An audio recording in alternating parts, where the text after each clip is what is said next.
Herkese Tatlı Sanatı Mutfağı kanalımdan merhabalar. Bugün sizlere çok beğeneceğinizi düşündüğüm muhteşem bir tarifim var. Daha önce tiramisu olarak hazırladığım bu kurabiye tarifini bu sefer havuçlu, cevizli, tarçınlı, kremalı olarak hazırladım. Ve kurabiye versiyonunda çok beğeneceğinizi düşünüyorum. Fazla vakit harcamadan hemen bu lezzetli tarifime başlayalım. Öncelikle uygun bir kabımızın içerisine bir çay bardağı esmer şekerimizi ekleyelim. Esmer şeker yerine dilerseniz beyaz şekerle de yapabilirsiniz ama esmer şekeri kullanmamızdaki sebep kurabiye hamurunu biraz daha karamelize lezzetini olmasını sağlamak ve renginin de koyu olmasını sağlamak için esmer şekeri kullanıyoruz. Bir adet yumurtamızı da ekleyelim. El çırpıcısıyla 2-3 dakika kadar çırpalım. Sonra diğer malzemelerimizi eklemeye devam edeceğiz. Kullanmış olduğum çay bardağı ölçüm 125 mililitredir. 125 gram oda sıcaklığında beklettiğim tereyağımı ekliyorum. Tereyağı yerine dilerseniz margarin de kullanabilirsiniz. Lezzet açısından ve sağlık açısından tereyağlı yapmanızı tavsiye ederim. 1 yemek kaşığı mısır nişastası ekliyorum. 1 çay kaşığı toz tarçın ekliyorum. 4 yemek kaşığı dolusu çekilmiş ceviz ekliyorum. 1 çay kaşığı hamur kabartma tozu ekliyorum. 1 çay kaşığı karbonat ekliyorum. 1 çay kaşığı vanilya ekliyorum. Ve yarım çay kaşığı tuz ekliyorum.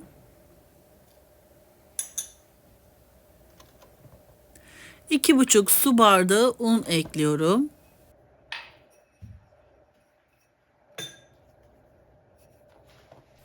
Kullanmış olduğum su bardağı ölçüm 200 mililitredir.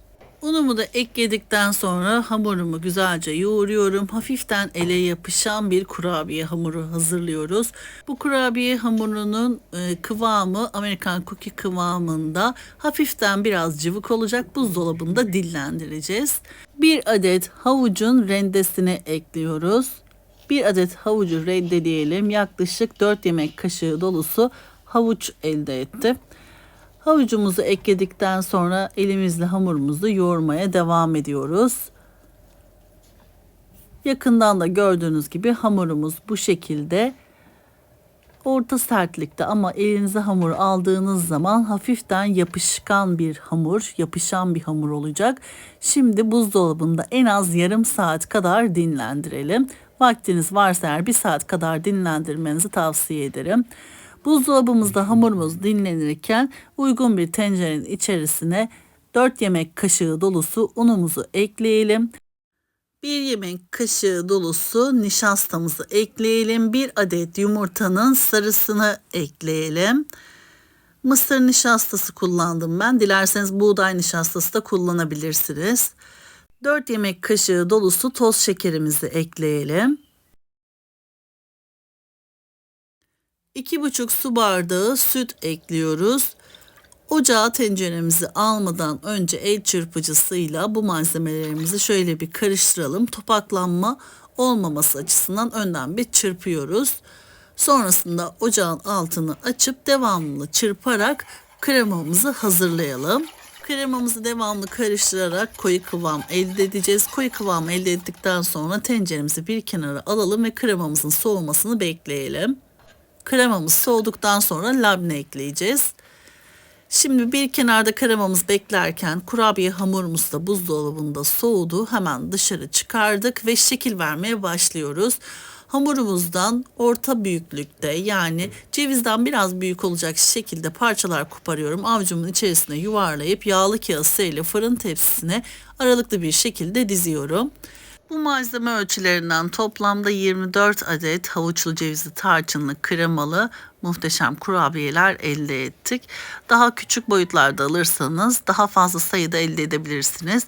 Hamurunuzdan daha büyük parçalar alırsanız da biraz daha az kurabiye sayısı elde edebilirsiniz. Kurabiyeyi daha fazla sayıda yapmak istiyorsanız malzeme ölçülerini 2 katı olarak artırarak daha fazla sayıda kurabiyeler elde edebilirsiniz.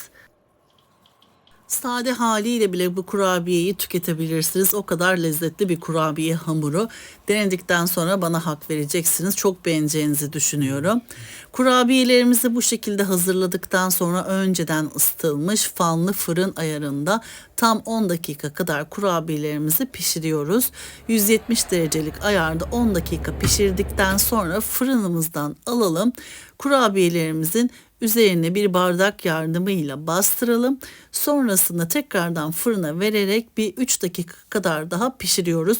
Çünkü havuçlu olduğu için havucun vermiş olduğu nemlilik itibariyle kurabiyenin içerisi birazcık ıslakımsı bir görüntüde olabilir. Üzerini bardakla ezdikten sonra daha iç kısmının da pişeceğine emin olabilirsiniz. Dışı kıtır, içi de yumuşak bir kurabiye olacak. Kurabiyelerimizi bu aşamada çok fazla bastırarak ezmeyelim ki kenarlarından çok fazla çatlayarak yayılma veya kırılma söz konusu olmasın. Hafifçe bastırın, düz olsun yeterlidir. Fırınımız çalışırken hemen hazırladığımız kurabiyelerimizi tekrardan fırına veriyoruz. 3 dakika kadar daha pişiriyoruz. Kurabiyelerimiz fırındayken soğuyan kremamızın üzerine 200 gram labne peyniri ekleyelim ve bir spatula yardımıyla karıştıralım. Son olarak pürüzsüz olması için blenderdan geçirelim kremamızı.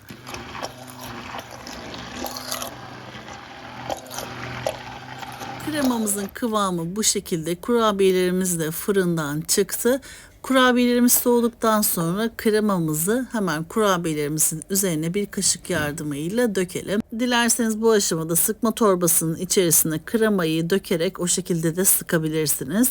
Benim yaptığım gibi bir tatlı kaşığından faydalanarak da kurabiyelerin üzerine kremanızı sürebilirsiniz. Kremada vermiş olduğum ölçüler tam ölçülerdir. Çok güzel kıvamlı bir krema elde edebilirsiniz. Vermiş olduğum malzeme ölçülerine göre sadece bir küçük kase kadar kremadan kaldı. Onu da çocuklarınıza verirseniz afiyetle tüketirler. Çok lezzetli bir krema diyebilirim. Bu işlemi bütün kurabiyelerin üzerine yapıyorum. Ben gördüğünüz gibi dolu dolu 2 tatlı kaşığı kadar krema her kurabiyenin üzerine koyuyorum. Yüksekçe olmasını istediğim için ve kurabiye ile de uyumu çok güzel olduğu için muhallebi kısmını biraz fazla tutuyorum. Kurabiyelerimizin üzerine son olarak tarçın serpelim. Tarçının uyumuyla kurabiyenin muhallebisi, kurabiyenin dokusu aşırı lezzetli oluyor. Şimdiden deneyen herkesin ellerine kollarına sağlık. Şimdi hemen sizlere yakından iç dokusunu göstermek istiyorum. Çok beğeneceğinizi düşündüğüm bu kurabiyeyi denedikten sonra yorum yazarsanız çok mutlu olurum. Sizler yakından kurabiyenin iç dokusunu izlerken ben de sizler için küçük bir hatırlatmada bulunmak istiyorum. YouTube kanalıma henüz abone olmadıysanız YouTube kanalıma abone olmayı, paylaştığım videolarıma beğeni bırakmayı lütfen unutmayınız. Gün aşırı yepyeni tariflerimi kanalımda sizler için paylaşıyorum. Anında haberdar olabilmek için bildirim zilini lütfen açınız. Böylelikle yepyeni tariflerimi ilk siz görmüş olacaksınız. Bu tarifimi ve videomu beğendiyseniz eğer sevdiklerinizle paylaşarak bana destek olabilirsiniz. Beni hangi şehirden veya ülkelerden takip ediyorsanız yorum kısmına yazabilirsiniz. Beni nerelerden takip ettiğinizi gerçekten çok merak ediyorum. Hepinizin mesajlarını tek tek okuyorum.